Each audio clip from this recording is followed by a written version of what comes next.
তো আপনার কি মনে হয় প্রকাশ্য দিবালোকে যেই মানুষটাকে হত্যা করার পর 48 ঘন্টায় মিডিয়ায় ব্ল্যাকআউট, কোথাও মামলা হয় নাই, কিচ্ছু হয় নাই, তাহলে বাংলাদেশের 36,000-এর বেশি ভোট কেন্দ্র, প্রত্যন্ত অঞ্চল পর্যন্ত, সেইখানে কত মানুষকে হত্যা করা হবে, গুলি করা হবে, এই মিডিয়া, এই পুলিশ, এই সরকার সেইটা কি নিয়ন্ত্রণ করবে বলেন? ইলেকশনের আগে পাথর দিয়ে মেরে ফেলা হচ্ছে, সেইটার মব না, কি বলবো, নামও নাই, আপনি বলবার চেষ্টা করছেন কি হাজি সেলিমের লোক।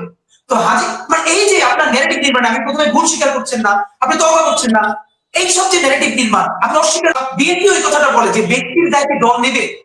প্রশ্ন হলো ব্যক্তির দ্বারা দল নেবে না, তাহলে কি নেবে বলেন তো? এই যে আমি ব্যক্তি, ধরেন আমি আজকে ইনকিলাব মঞ্চ, এখন আমি খুব একটা বাজে কাজ করলাম এবং ইনকিলাব মঞ্চ সবাই মিলে বললো ব্যক্তির দায় দল নিবে না, কিন্তু একটা প্রশ্ন কেউ করছেন না কেন যে আমি ব্যক্তি এম্পাওয়ার্ড হলাম, ক্ষমতায়িত হলাম, এদিকে আমার ব্যক্তির জন্য নাকি ইনকিলাব মঞ্চের জন্য? যেই লোকটা এলাকায় চাঁদাবাজি করছে, পঁচিশ শ্রমিককে মারতে পারছে, সে এম্পাওয়ার্ড হচ্ছে, একটা পরিচয়, সে কোনটাকে সে ধরবে না?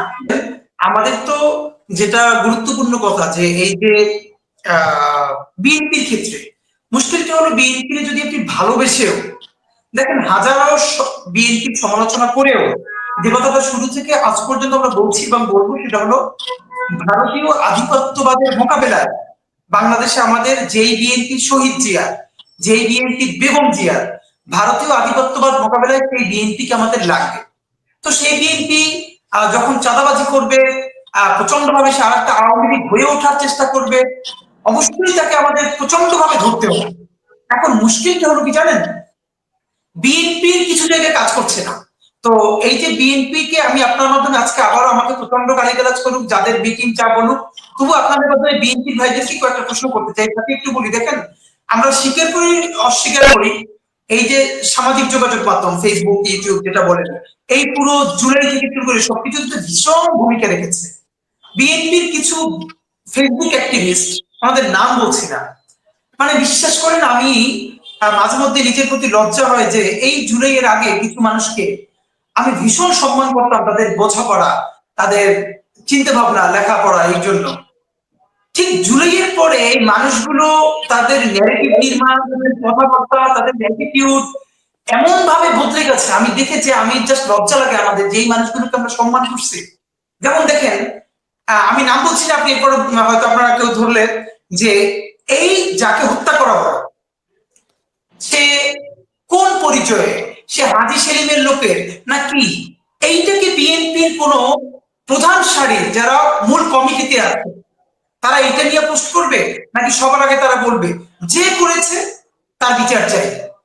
একজন পোস্ট দিয়ে প্রশ্ন কি যে হাজি সেলিমের লোককে আপনারা ব্যবসায়ী বলতেছেন, মিডিয়াকে জিজ্ঞেস করতেছে, এর মানে কি?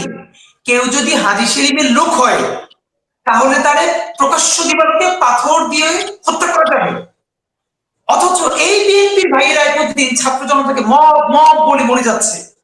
এর মানে ছাত্র জনতা আওয়ামী লীগকে গ্রেপ্তারের জন্য, পুলিশের হাতে যদি তুলে দেওয়ার জন্য তার বাড়ির সামনে দাঁড়ায় একটা মব। ওকে, আমরা তো কোনদিন মবের পক্ষে বলি না, আমরা তো আইনের শাসন চাই, কিন্তু পুলিশ না করলে সেটা জনগণকে করতে হচ্ছে, এটা সরকারের ব্যর্থতা। অথচ পাথর দিয়ে মেরে ফেলা হচ্ছে, সেইটার মব না, কি বলবো, নামও নাই, আপনি বলবার চেষ্টা করছেন কি হাজি সেলিমের লোক।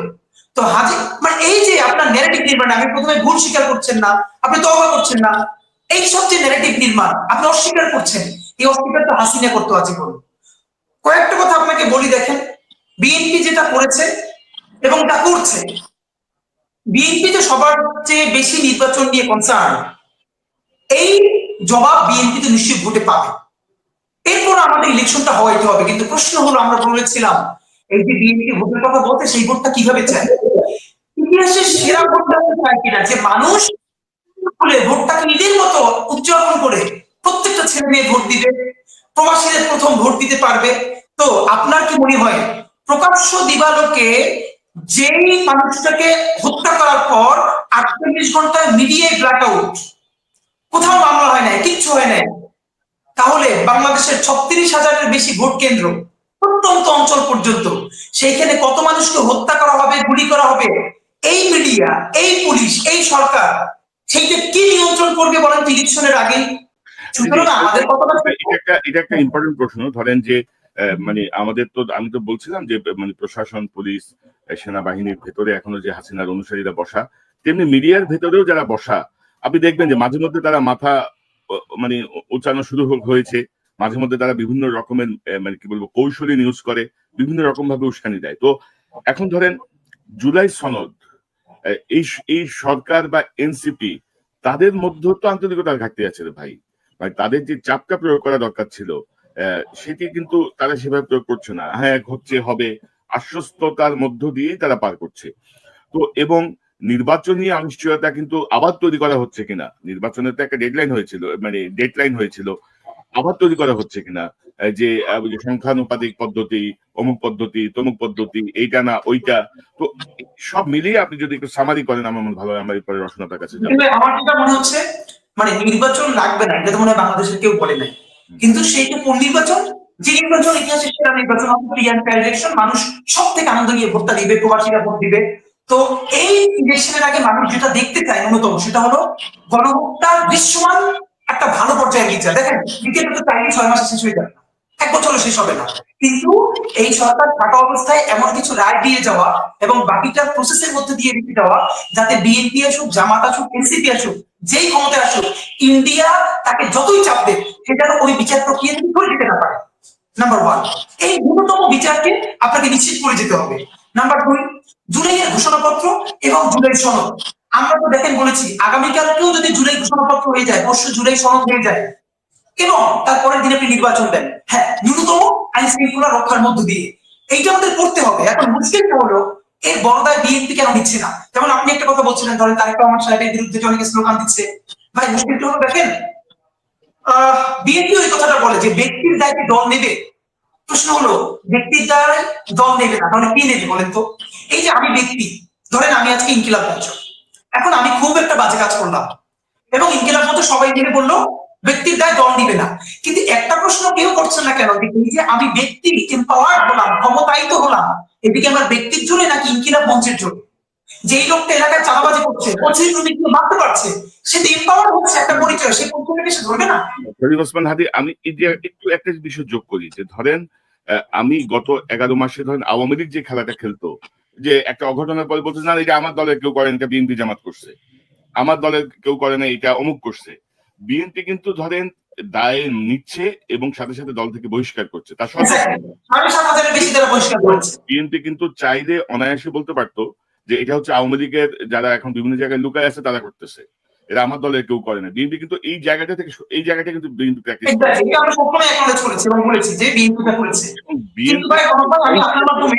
করার নাই, দল থেকে বহিষ্কার করা ছাড়া বিএনপির আর কি করার আছে? না, আপনার কিছু করার নাই, কিন্তু একটা জিনিস করার আছে অনেক ভাই, সেটা হলো আমরা দেখেন যেই শহীদ জিয়ার বিএনপি জনপ্রতিরোধের শিকার হবে, এটা একটা লজ্জা বাংলাদেশের জন্য কিছু হতে পারে না। আমি আপনার মাধ্যমে বিএনপি যে ভাইয়েরা আছেন, যারা নীতি নির্ধারণী পর্যায়ে আছেন, তাদের অন্তত দুটো অনুরোধ জানাই। নাম্বার 1, দেখেন যার দল বড় তার দায় বেশি।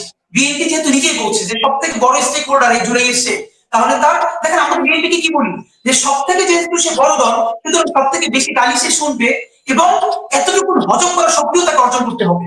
আমাদের দুটো পরামর্শ আপনার মাধ্যমে আজকে আবার বলতে চাই, যেহেতু বিএনপি চাইলে এগুলোকে কন্ট্রোল করতে পারছে না শতভাগ, কিন্তু ঘটনা তো ঘটছে, বিএনপির এখন একটা নজির স্থাপন করা উচিত। সেটা হলো 1 নম্বর, বিএনপির অতি দ্রুত একটা ডিসিপ্লিনারি টিম তৈরি করা উচিত, যাদের কাজ হবে যারা বিএনপির নাম ব্যবহার করে সব থেকে খারাপ ভাবে চাঁদাবাজি করেছে। দেখেন কয়েকটা জিনিস শরীর আছে, ভোলার যে ধর্ষণ, সে তো বিএনপি রাজনীতির সাথে জড়িত, মানে ভয়াবহ। ভোলার যে ঘটনাটা নিশ্চয়ই আপনারা জানেন, আমরা কি বিচার কি হয়েছে জানি, এই ধর্ষণ করছে, চাঁদাবাজি করছে, এদের নাম যখন সামনে আসবে, এই ডিসিপ্লিনারি কমিটির কাজ হলো তাকে আইনের পর্যায়ে নিয়ে যাওয়া পর্যন্ত রাষ্ট্রকে ফোর্স করা, এবং সেটা যদি বিচার না করে ডিসিপ্লিনারি কমিটি মিডিয়া ঠিক করে বলবে এই লোককে বিএনপি চেক করেছে, এখন পর্যন্ত রাষ্ট্র তার বিচার করছে না।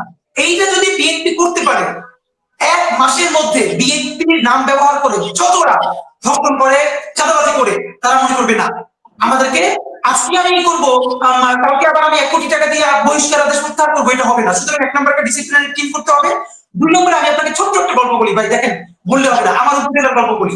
আমার উপজেলার আওয়ামী লীগের একজন বড় নেতা, সাংগঠনিক সম্পাদক, শত শত কোটি টাকা কামাই করেছে, শুধু একটা ইউনিয়নের চেয়ারম্যান হয়ে শত শত কোটি টাকা কামাই করেছে একটা উপজেলার আওয়ামী লীগের অদ্ভুত ব্যাপার, কিছুদিন আগে বিএনপির যে তারুণ্যের সমাবেশ হয়েছে, আমি পরে এটা মিডিয়াও এসছে, পরে ওরা একটা আর কি যাই হোক এটা ম্যানেজ করেছে। বিএনপির এলাকার ভাইয়েরা সেই বিএনপির তারুণ্যের সমাবেশে গেছে এই আওয়ামী লীগের গাড়ি নিয়ে, তার গাড়িটা নিয়ে, যে ইউনিয়নের চেয়ারম্যান শত শত কোটি টাকা কামাই করেছে আওয়ামী লীগের নাম ব্যবহার করে, এবং তার নামে ধর্ষণের মামলা আছে। যখন বলা হলো, বলে আমরা বুঝতে পারি না, কি একটা ব্যাখ্যা। এই যে আওয়ামী লীগের কাছে লিকুইড মানিগুলো আছে, এগুলো বিএনপি কে দিচ্ছে এবং তারা নিচ্ছে, কেউ কেউ উপজেলা জেলায় নিয়ে রাজনীতি করবার চেষ্টা করছে। এইটা তো না, আমি আপনাকে বলি ভাই, যারা জুলাই মাঠে নেমেছে শুধু তারা না, যেই লোকটা সবজি বিক্রি করে, যেই লোকটা একটা মুদির দোকান ছোট্ট, সে আওয়ামী লীগের ক্লাস দেখেছে, হত্যা দেখেছে, নির্যাতন দেখেছে।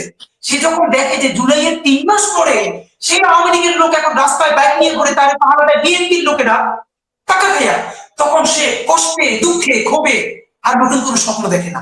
সুতরাং বিএনপিকে নিশ্চিত করতে হবে আওয়ামী লীগের টাকা নিয়ে কারা বিএনপি রাজনীতি এলাকায় করছে, তাদের বিরুদ্ধে অ্যাকশনে যেতে হবে। এবং আমি আজকে সব থেকে গুরুত্বপূর্ণ একটা পয়েন্ট বলতে চাই, আমার মনে হয় এটা যদি তারেক রহমান সাহেব করতে পারেন, তাহলে সামনে বাংলাদেশ নামক রাষ্ট্রে উনি একটা আজীবনের জন্য নজির স্থাপন করতে পারবেন। দেখেন, তারেক রহমানের পোস্টার কেন ছেড়া হয় জানেন? কারণ এলাকার যে মদখোর, গাঁজাখোর, ফেন্সিডিল ব্যবসায়ী, ইয়াবা ব্যবসায়ী, তার তো একটা সেন্টার দরকার এই এই ব্যবসার জন্য। তাদের কি দরকার? Political centre. এতদিন যখন আওয়ামী লীগ ক্ষমতায় ছিল, তারা শেখ মুজিবের ছবি, হাসিনার ছবি, জয়ের ছবি সামনে রেখে এই কেসগুলো করেছে। ব্যাস, রেজিম চেঞ্জ হয়ে গেছে, এখন ব্যবসা ঠিক আছে, লোক ঠিক আছে, শুধু ছবিটা বদলাই দিছে। এখন আসবে শহীদ জিয়া, তারেক রহমান, মানে বেগম জিয়া, তারেক রহমান। আমি আপনাদেরকে বলতে চাই, এই যে ইন্টারনেট ছেলেরা ছবি ছিঁড়তে সাহস পাচ্ছে কেন জানেন? সে তো শহীদ জিয়ার ছবি ছিঁড়ছে না, সে দেখতেছে যেই ছেলেটা, যেই ইয়াবা ব্যবসায়ীটা, যেই মাদক ব্যবসায়ীটা এইটাকে জায়েজ করতেছে শহীদ জিয়ার ছবি ব্যবহার করে, এই সিম্বলটাকে সে ছিঁড়বার চেষ্টা করছে। সুতরাং বিনীত অনুরোধ করি, বিএনপি ভাইয়েরা পারলে একটা কাজ করেন, সেটা হলো বিএনপি আগামীকালকে অফিসিয়ালি ঘোষণা করবে বিএনপির যেই সব পোস্টার একমাত্র বিএনপি কেন্দ্রীয় কার্যালয় থেকে ছাপানো হয়, জাতীয় পোস্টার, একমাত্র বিএনপির অফিসিয়াল পোস্টার ছাড়া কোন নেতাকর্মী নিজের নামে হাজারো পোস্টার করুক, লিফলেট করুক, ফেস্টুন করুক, শহীদ জিয়া, বেগম জিয়া এবং তারেক রহমানের ছবি ব্যবহার করতে পারবে না। আপনি দেখেন, রাজনীতি ঘুরে যাবে। এইটা যদি করতে পারে, তাহলে আমার মনে হয় এই যে কার ছবি কি করবে, এটা তো রাজনীতি বদলে যাবে না। ঠিক আছে, দেখেন, এখন আপনি বলবেন কি, আপনার ছবি একজন ব্যবহার করতে দিবেন, সেটা নিষেধ করবে না, কিন্তু ছবি যখন ছিঁড়বে তখন বলবেন মানে ব্যক্তির দল কেন নিবে, কেন? এই যে লোকটা ইয়ে ব্যবসা করতেছে, সে যে আপনার ছবি ব্যবহার করতেছে, বাধা দিচ্ছেন না কেন? আমি আপনাদের প্রস্তাবের সাথে একমত। পাশাপাশি এটাও ঠিক যে আমাদের মধ্যে আওয়ামী লীগের যে স্টাইল, যে যে যে বিভৎস স্টাইলে আওয়ামী লীগ দেশ শাসন করেছে, আমাদের মধ্যে সেই বিষয়টা এখনো চেপে বসে আছে। আমরা মনে করছি যে এ ধর্ষণ করছে, আমি এখন এর পরিবারকে ধর্ষণ করব, এ আমাদের মারছে, আমি এরে মারবো, এ আমার এটা দখল করছে, আমি এটা দখল করবো। অর্থাৎ সেই জায়গাটা থেকে আমাদের বের হয়ে আসতে হবে যে না, আওয়ামী লীগ যেটা করছে সেটা মানে অবিচার, সেটা অন্যায়, আমাদেরকে আইনের আওতায় আনতে হবে। আবার ধরেন এই জায়গাটায় সরকার যখন আসামি ধরে ছেড়ে দেয়, সরকার যখন আসামিদের চা নাস্তা খাওয়ায় ছেড়ে দেয়, ধরে না, ধরেও আবার ছেড়ে দেয়, মানুষ যখন বিচার পায় না, তখনই আসলে সৃষ্টি হয় মব। আপনি মব বলেন, জনপ্রতিরোধ বলেন বা জনক্ষোভ বলেন, যে ফর্মেটেই বলেন, যে পৃথিবীর সব দেশেই চলমান। কারণ মানুষ যখন দেখবে যে আমি আইনের কাছে দিলাম, আইন যথাযথ অ্যাক্ট করছে না, তো তখন মানুষ এই বিষয়গুলোকে সামনে টেনে আনবে। রসনাপা, আপনি কি মনে করেন যে কি করণীয়, জুলাই বিপ্লবের ধারাকে অব্যাহত রাখতে কি করণীয়? এবং আপনি যদি পাশাপাশি আরেকটা বিষয় দেখেন যে রাজনীতিকরণের একটা প্রচেষ্টা দেখছি, কেউ কেউ বলছেন -3 দিকে যাচ্ছে দেশ।